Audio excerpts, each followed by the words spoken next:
ये photo social media पर धड़ल्ले से घुमाई जा रही है। ध्यान से देखिएगा क्योंकि आज आपकी आंख खुलेंगी नहीं, फट जाएंगी।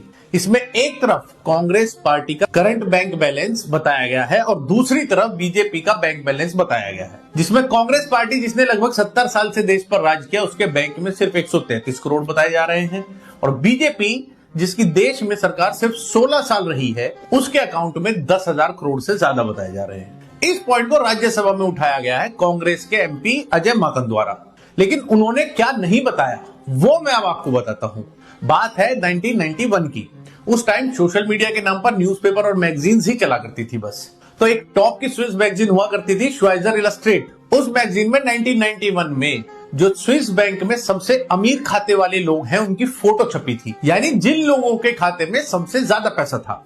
ये उसी मैगजीन की फोटो है और पूरी दुनिया में जो टॉप 15 अकाउंट होल्डर्स इन्होंने छापे उनमें कई तो डिक्टेटर्स के नाम भी थे, जैसे सद्दाम हुसैन का नाम इनमें था और इसी लिस्ट में नाम छपा था भारत के ex prime minister Rajiv Gandhi ji का। क्यों? क्योंकि वो दुनिया के सबसे अमीर आदमियों में थे जिनका स्विस बैंक में खाता था इसके अकॉर्डिंग। और ये 1991 का डेटा है और उनके अकाउंट की राशि बताई गई थी लगभग 1.5 लाख करोड़ उस टाइम की। सोचिए आज की डेट के हिसाब से वो पैसा कितना होगा।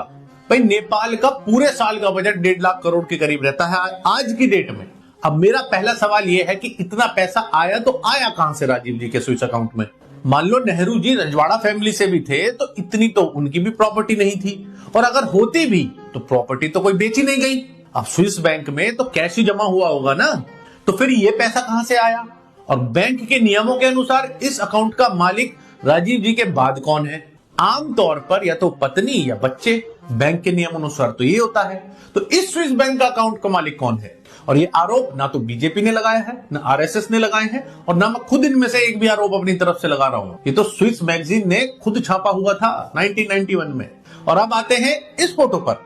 तो मैं बता दूं, जो चोरी करता है वो ऐसे ओपनली अपने अकाउंट में पैसा नहीं दिखाता। इसे बोलते हैं ट्रांसपेरेंसी।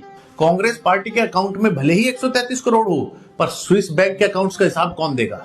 और इससे एक बात और दिखाई देती है कि पार्टी का पैसा भी कहीं पर्सनल अकाउंट्स में ट्रांसफर किया गया क्या? तो यहां तो साफ साफ दिखाई दे रहा है कि असली चोर कौन है। इसे कहते हैं जनता की आंखों में धूल झोंकना। हाथी के दांत खाने के और दिखाने के और। कहां से आए होंगे इतने पैसे और कौन मालिक है उस अकाउंट का? है जवाब किसी पे तो बता दीजिए।